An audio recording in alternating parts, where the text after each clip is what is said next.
안녕하세요. 성모의 박사입니다. 자, 오늘도 만나서 반갑습니다. 자, 오늘은 우리가 창세기를 가지고 한번 공부해 보려고 하는데요. 우리가 613개의 계명이 있습니다. 원래 하나님께서 10계명을 모세와 언약하시고 시내산에서 주셨잖아요. 근데 유대인들은 이것을 조금 더 확장해서 613개의 계명을 만들었습니다. 그 중에서 1계명을 가지고 오늘 공부해 보려고 합니다. 우리는 구원받은 백성이 율법을 폐기해서는 안 되겠죠. 근데 거짓 이단들은 율법을 폐기해버린다는 것이죠. 그 율법 폐기론자들이 있습니다. 자, 율법을 폐기하게 되면 어떻게 되겠습니까? 자기 멋대로 살겠죠. 법이 사라졌으니까요. 그래서 구원받았다고 율법을 폐기해서는 안 되고 우리가 율법을 지켜나가야 되는 겁니다. 그러니까 율법을 지키는 이유는 바로 성화 구원을 이루어가기 위해서입니다.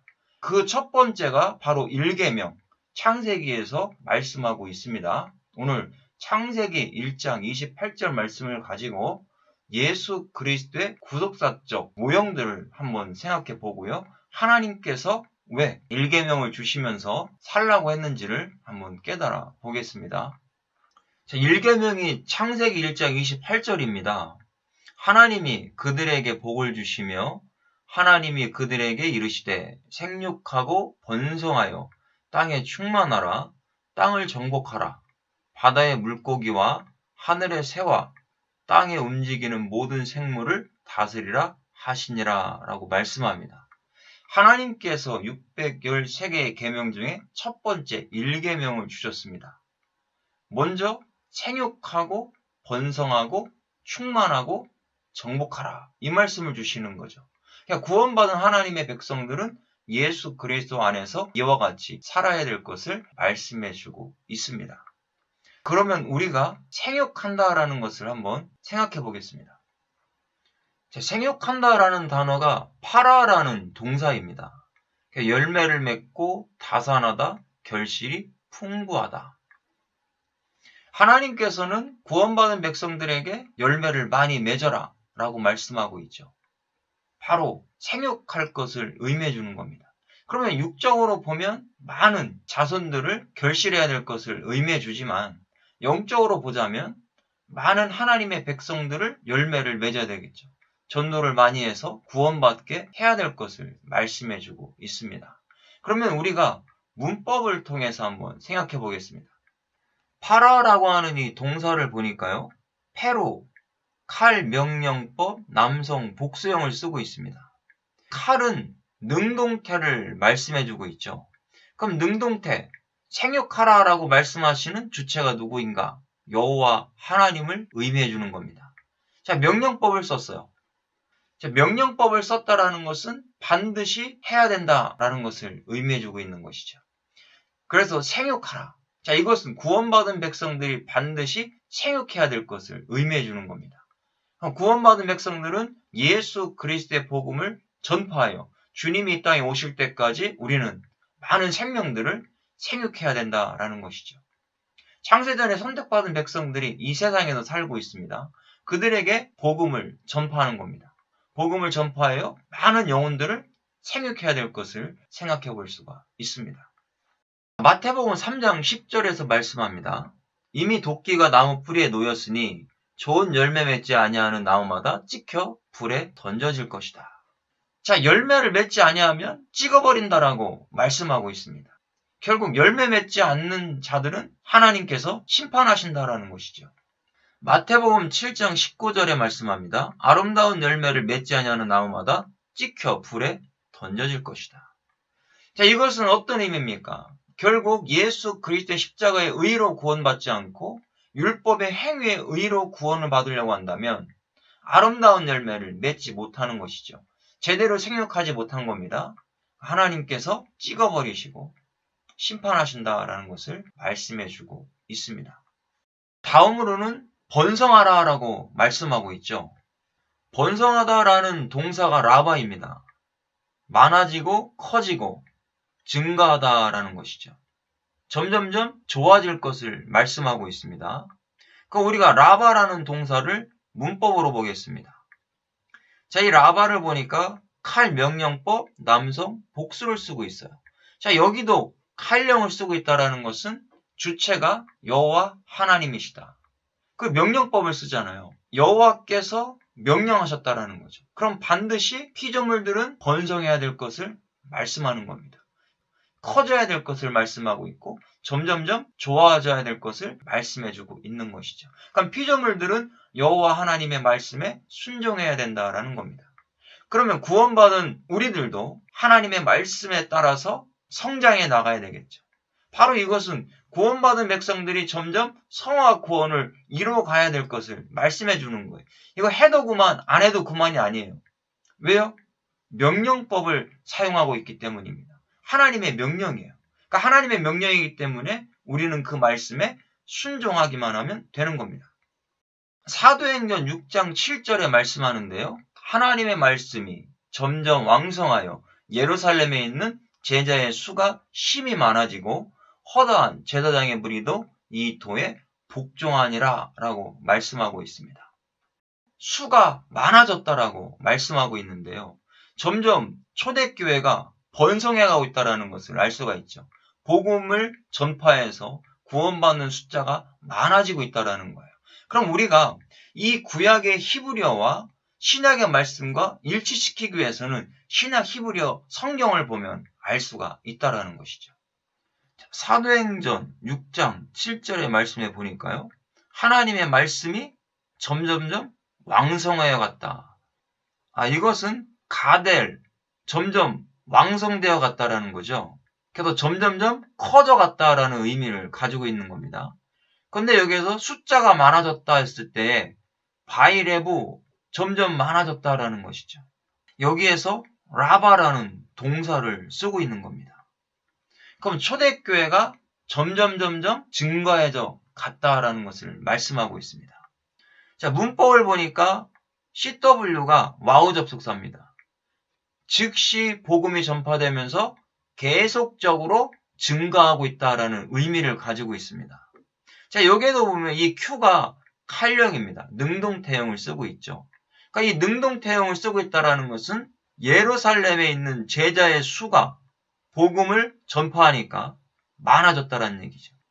그러니까 사람들이 점점점 많아졌다. 그러니까 전도받은 성도들이 복음의 말씀을 통해서 계속적으로 늘어나고 있다라는 것을 생각해 볼 수가 있는 겁니다. 그러면 우리들도 영적으로 구원받았으니까요. 교회에서 십자가 예수 그리스도의 복음을 선포해야 됩니다. 복음이 선포되니까 숫자가 늘어나는 거예요. 구원받은 숫자가 늘어난다라는 겁니다. 그러면 복음을 전하지 아니하면 구원받는 숫자가 늘어날 수가 없다라는 것을 생각할 수가 있는 겁니다. 그래서 우리는 예수 그리스도의 십자가의 의를 전해야 되는 겁니다.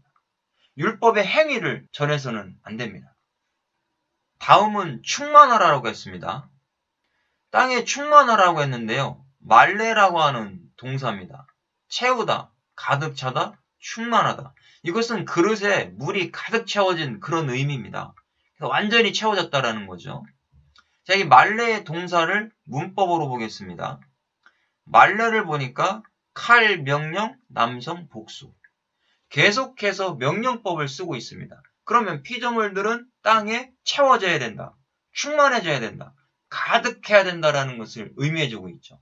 칼, 능동태를 썼으니까 누가 말씀하는 겁니까? 주체는 여호와 하나님이시다라는 거죠. 그럼 피조물인 우리들은 그 말씀에 순종하면 된다라는 겁니다. 명령하셨으니까 순종해야 되겠죠. 이거는 반드시 해야 될 것을 말씀하는 겁니다. 하나님께서 명령하셨기 때문이죠. 요한복음 16장 24절에 말씀합니다. 지금까지는 너희가 내 이름으로 아무것도 구하지 아니하였으나 구하라. 그리하면 받으리니 너희 기쁨이 충만하리라 라고 말씀합니다.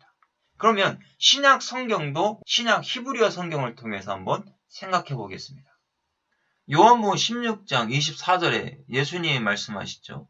너희들이 내 이름으로 구하지 않았지만 로라고 하는 이 단어는 전혀 구하지 않았다라는 거예요. 그런데 이제부터는 구하라. 여기서 이 샤알로라는 동사를 보니까 여기도 명령법을 써요. 예수님이 구하라는 거예요. 이제는 내 이름으로 구하라. 반드시 구하라. 명령법을 썼으니까 예수님의 이름으로만 구해야 됩니다. 근데 이단들은 교주의 이름으로 구하죠. 그러니까 못 받는 겁니다. 예수님의 이름으로 구하라고 정확하게 명령법을 쓰고 있습니다. 그러면 너희 심령 안에 기쁨이 충만할 것이다. 바로 이 충만이라는 단어가 말레라는 겁니다. 하나님께서 충만하라고 말씀하신 이 단어가 바로 예수님의 이름으로 구할 때 너희들의 심령 속에 기쁨이 가득 채워질 것이다 라고 말씀하고 있습니다. 자, 여기에서는 n이 수동태입니다. 수동태, I가 미완료. 그러니까 수동태는 주체가 누구라는 겁니까? 기쁨을 우리 안에 충만하게 채워주시는 주체가 바로 예수님이시고 하나님이시다라는 거죠. 성삼위 하나님께서 예수님의 이름으로 구할 때 기쁨을 충만하게 채워주실 것이다. 구약에서는 명령법을 썼잖아요. 예수님도 명령법을 쓰고 있잖아요. 예수님의 이름으로만 구하라고요. 그러니까 우리가 예수님의 이름으로만 구할 때 우리 안에 기쁨이 충만하게 채워지는 역사가 일어난다는 겁니다. 여기에서 I, 미완료를 썼다라는 거죠. 그럼 미완료 시를 썼다라는 것은 예수님의 이름으로 계속해서 구할 때 우리 안에 기쁨이 떠나가지 않고 예수님이 함께 하시고 성령님이 함께 하시는 역사가 있다라는 것을 말씀해 주고 있습니다. 다음은 땅을 정복하라라고 말씀하고 있습니다. 정복하다라는 단어가 카바시입니다. 정복하다, 속박하다, 강요하다 이런 뜻을 가지고 있죠. 카바시를 봤더니 여기도 칼, 명령, 남성, 복수 3인칭 여성 단수를 쓰고 있어요. 자, 여기도 칼 명령법을 썼다라는 것은 여호와 하나님이 주체가 되어서 인간들에게 땅을 정복하라. 그러면 3인칭 여성 단수는 땅이라는 거죠. 땅을 정복하는 겁니다. 자, 이와 같이 구원받은 하나님의 백성들도 정복하라는 거예요. 이 세상을 정복하라는 겁니다. 무엇으로 정복합니까? 복음으로요. 예수 그리스도의 십자가의 능력으로 정복해야 될 것을 말씀해주고 있습니다. 그래서 누가복음 10장 19절에 말씀합니다. 내가 너희에게 뱀과 전갈을 밟으며 원수의 모든 능력을 제어할 권능을 주었으니 너희를 해칠 자가 결코 없으리라. 예수님께서는 우리에게 능력을 부여해 주셨습니다. 이 능력을 가지고 나의 정욕적인 인생을 살 것이 아니라 하나님의 의, 하나님의 나라를 위해서 살아가야 될 것을 여기에서 말씀해 주고 있습니다. 그 다음은 다스리라 그랬습니다. 다스리다라는 단어가 라다예요. 밟다, 다스리다, 지배하다. 모든 생물을 지배하라는 것이죠. 자, 라다라는 동사를 보니까 칼, 명령, 남성, 복수. 계속 여호와 하나님께서 명령하고 계시다라는 겁니다. 그러면 우리들도 그 말씀에 순종하여 세상을 다스려야 되겠죠. 무엇으로 다스립니까? 하나님의 공의로요. 하나님의 공의가 떠나서는 아무것도 할 수가 없습니다. 예수님의 사랑으로 다스려야 되겠죠. 명령법을 썼으니까 우리는 그 말씀에 순종하여 살아야 되는 겁니다. 세상의 속박을 받는 것이 아니라 우리가 예수 그리스도의 능력으로 세상을 정복하면서 밟으면서 다스리면서 살아가야 될 것을 말씀해주고 있는 겁니다. 로마서 6장 12절에 말씀합니다. 그러므로 너희는 죄가 너희 죽을 몸을 지배하지 못하게 하여 몸의 사욕에 순종하지 말라. 우리는 사탄의 다스림을 받아서는 안 되겠죠. 또 죄의 다스림을 받아서는 안 됩니다. 우리가 예수 그리스도의 생명으로 사탄을 이겨내고 죽음을 이겨내고 죄를 이겨내야 될 것을 말씀해주고 있는 겁니다. 오늘 613개의 계명 중에서 첫 계명을 알아봤습니다. 우리는 이 말씀을 통해서 예수 그리스도의 십자가의 의로 생육하고 번성하고 땅에 충만하여 이 세상을 다스려야 됩니다. 그것이 하나님의 뜻이고 명령이라는 것을 오늘 이 시간 잊지 않고 저와 여러분들이 교회마다 복음을 선포하셔서 성도마다 복음을 선포하셔서 생육하는 역사, 번성하는 역사, 축복받는 역사가 넘쳐날 수 있기를 예수님의 이름으로 축복합니다. 수고하셨습니다.